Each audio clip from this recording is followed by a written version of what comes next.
Hello sir, नमस्कार sir. लड़की के पास फोन आया था ऐसे फ्रॉड का कि तुम्हारे पापा ने बोला है कि 2000 रुपये आपके खाते में डालने हैं।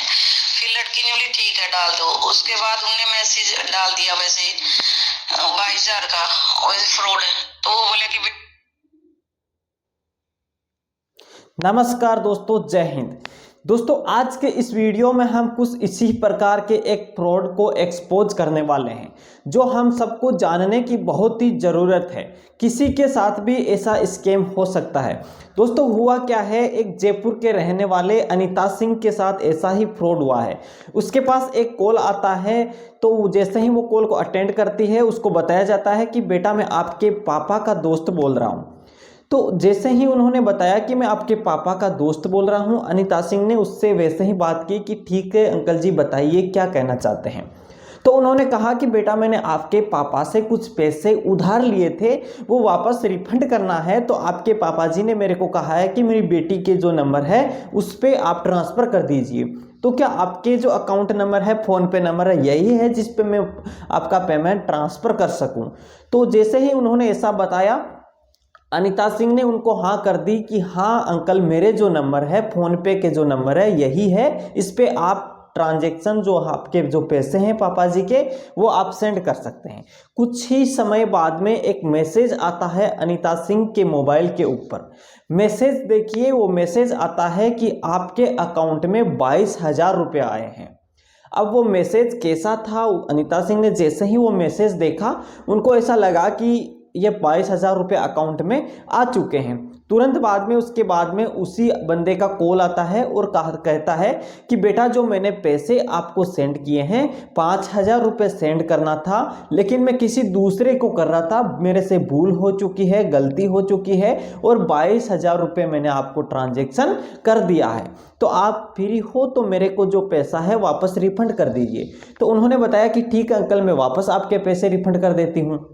जैसे ही वापस रिफंड करने की प्रोसेसिंग स्टार्ट होती है, सबसे पहले 5,000 रुपये उसने ट्रांजैक्शन वापस कर देता है। 5,000 रुपये वो लड़की उसके ट्रांजैक्शन करती है। उसके बाद में उसका कॉल आता है कि बेटा अभी मेरे को जो पैसे हैं, अभी 5,000 रुपये के ट्रांजैक्शन में आप स्क्रीनशॉट देख लीजिए। 5,000 रुपये ट्रांजैक्शन किया जाता है, फिर से 5,000 किया जाता है, फिर से 5,000 किया जाता है। एक साथ उसके मोबाइल से हो नहीं रहे थे, पता नहीं उसने किए क्यों नहीं, लेकिन उसने 2-3 बार 5,000 रुपये का उसको ट्रांजैक्शन कर देती है। कुल मिला के लास्ट में जब वो पैसा उसको सेंड कर दिया, 17,000 रुपये से 15,000 रुपये, तो वो बताता है कि आपका जो ट्रांजैक्शन है फेल हो चुका है, मेरे पास पैसे अभी तक नहीं आए हैं, आप दोबारा एक बार ट्राई कीजिए। तो उसने ना सोचा ना समझा, फिर से वही स्थिति पर प्रोसेसिंग करके कुल मिला के 35,000 रुपये उसके अकाउंट में भेज देती है। 35,000 रुपये भेजने के बाद में उसको पता चलता है कि अपने अकाउंट में पैसे आए ही नहीं थे। जब वो फ़ोन पे ओपन करके अकाउंट में पैसे चेक करती है, तब उसको पता चलता है कि 5,000 रुपये के ट्रांजैक्शन तो जो उसने किए थे वही ट्रांजैक्शन उसको दिखाई दे रहा है। जो पैसे उस अंकल ने बता रहा था कि मैंने आपको 22,000 रुपये सेंड किए हैं, और उसके पास बाकायदा एक मैसेज भी आया था, वो पैसे जब वो देखती है तो उसको एक भी रुपया आया हुआ नहीं मिलता है। तुरंत वो आप खुद का जो है मैसेंजर पे जाते हैं और वहाँ देखते हैं कि वहाँ पर 22,000 रुपये का मैसेज आया हुआ है, अकाउंट में वो पैसे नहीं आए हैं। इसका मतलब किसी ने हमारे साथ कोई चीटिंग की है। वो बच्ची तुरंत उसके पापा को फ़ोन करती है, पूछती है कि पापा आपने कुछ इस तरीके से पैसे भेजने का किसी आपके दोस्त को कहा था क्या, ये नंबर आपके दोस्त के हैं क्या? तो उन्होंने जैसे ही मना किया तो उसको पता चला कि अपने साथ कोई ना कोई फ्रॉड हो चुका है। वो भी 1 रुपये नहीं, टोटल 35,000 रुपये का। क्योंकि एक के बाद में वो ट्रांजैक्शन एक के बाद एक ट्रांजैक्शन करती जाती है, और उसको पता ही नहीं चलता है कि हम ट्रांजैक्शन कर रहे हैं वो किसको कर रहे हैं। जब उसके खाते में 22,000 रुपये आए नहीं, तो वो मैसेज किस तरीके का मैसेज आया है? वो मैसेज ओनली बनाया हुआ मैसेज है। उसको भेजने का तरीका सिर्फ उसको यही था, उसका मकसद यही था कि इसके दिमाग में रहेगा कि जैसे ही मैसेज आया, ठीक है पैसे खाते में आ चुके हैं, लेकिन पैसा खाते में नहीं आता है। यही फ्रॉड बहुत ही ज़्यादा अभी मार्केट में चल रहा है। हम सबको सावधान रहने की बहुत ही ज़रूरत है, क्योंकि अनीता सिंह के साथ ऐसा हुआ है, किसी के भी साथ ऐसा हो सकता है। एक बार उसकी माताजी की जो रिकॉर्डिंग है मैंने आपको सुनाई थी, वो एक बार फिर से सुन लीजिए आप, क्या उसने मेरे को बताया है कि किस तरीके से उसके साथ ये हुआ था। देखिए, सुनिए। सर हमारे पास उनका नंबर भी। हेलो सर, नमस्कार सर। लड़की के पास फोन आया था ऐसे फ्रॉड का कि तुम्हारे पापा ने बोला है कि 2000 रुपये आपके खाते में डालने हैं। फिर लड़की ने बोली ठीक है डाल दो। उसके बाद उनने मैसेज डाल दिया वैसे 22,000 का, वैसे फ्रॉड है। तो वो बोले कि भी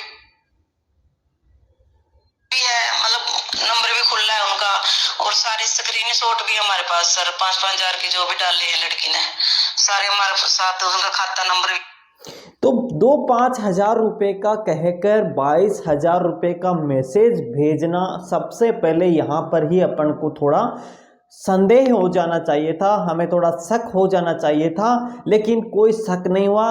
उसके अंदर हम फंस चुके हैं, उसको पैसे भेजते जाते हैं। अब हमको किस तरीके से इससे बचना चाहिए? सबसे पहले जब हमारे पास कोई भी पैसे का मैसेज आता है तो उस पर विश्वास नहीं करें। भाई, मैसेज आया है तो उस पर कभी भी विश्वास नहीं करें। सबसे पहले आप आपके अकाउंट को ओपन कीजिए, आपके फ़ोन पे को ओपन कीजिए, जो योनो यूज करते हैं, गूगल पे यूज करते हैं, जो भी करते हैं उसको ओपन कीजिए। उसमें आपका अकाउंट देखिए, आपका पेमेंट देखिए, आपका ट्रांजैक्शन हिस्ट्री देखिए कि आपके पैसे आए हुए हैं, तो ही उस पर विश्वास करें सबसे पहले। अगर आपको कोई इस तरीके से मैसेज भेज के तुरंत कॉल करता है तो आप तुरंत समझ जाइए कि कहीं ना कहीं कुछ गड़बड़ है। आपको आपकी फैमिली के बारे में बताता है कि आपके दोस्त ने आपके पैसे भेजे हैं, आपके पापा ने आपके पैसे भेजे हैं, आपकी मम्मी ने भेजे हैं, आपके रिलेटिव ने भेजे हैं। तो सबसे पहले आप उस पर विश्वास करने के बजाय जिस बंदे का वो नाम लेता है उसको फ़ोन करिए, और उसको फ़ोन करने के बाद में ही आपको पता चलेगा कि वास्तव में उसने पैसे भेजे हैं। अब होता क्या है, एक दूसरा मैसेज भी मेरे पास आता है, उसको भी ये सेम यही मैसेज मिलता है, और जब उसको कहा जाता है कि बेटा आपके, कोई किशोर नाम का लड़का था, उसको बताया जाता है कि बेटा आपके पापा जी ने कहा है कि मेरे 5,000 रुपये हैं मेरे बेटे के अकाउंट में डाल देना। वो उसको बताता है कि मेरे पापा जी को इस दुनिया छोड़े 2-3 साल हो चुके हैं, तो फिर भी वो उसके पास कॉल कर रहा है। तो आप ध्यान रखिएगा, जब किसी भी नंबर से अगर ऐसा कॉल आता है, उसके पहले अगर आपके पास कोई मैसेज आता है तो सबसे पहले अपन को अपने अकाउंट को वेरीफाई करना है, अकाउंट को चेक करना है, और उसके बाद में ही अगर आपको पता चलता है कि वास्तव में पैसे आए हैं तो वो अलग बात है, आप रिफंड कीजिए, कुछ भी कीजिए। लेकिन अगर पैसे खाते में आए नहीं है तो आप सबसे पहले उसको क्यों रिफंड कर रहे हैं? आप उसके बारे में सोचिए कि यार 2,000 रुपये भेजने वाला था, 22,000 रुपये भेज रहा है। उसके बाद में अपन इसको जानते भी नहीं है, सिर्फ पापा जानते हैं। अपन क्यों नहीं सबसे पहले पापा से इसको कंफर्म कर लेते हैं, अपने रिलेटिव से कंफर्म कर लेते हैं कि ये बंदा कौन है और ये बंदा अपन को पैसे भेजने वाला कौन है। ध्यान रखिएगा, कभी भी बिना वेरीफाई उसका पैसा रिफंड नहीं करना है। आपके साथ सिर्फ ठगी हो सकती है, इसके अलावा कुछ भी नहीं। इनको बार बार इनको वापस फ़ोन आता है कि और पैसे भेजिए, ऐसा हो जाएगा, वैसा हो जाएगा, ऐसा कुछ ही नहीं होता है। जब आपके साथ ऐसा स्कैम हो जाता है तो तुरंत 1930 पे शिकायत कीजिए, या साइबर क्राइम की जो गवर्नमेंट ऑफिशियल वेबसाइट है उस पर आप पोर्टल पे शिकायत कर दीजिएगा। ठीक है दोस्तों, ज़्यादा से ज़्यादा इस वीडियो को शेयर करिएगा ताकि सबको पता चले कि वास्तव में इस तरीके से एक नया फ्रॉड मार्केट में चल रहा है। जय हिंद, जय भारत।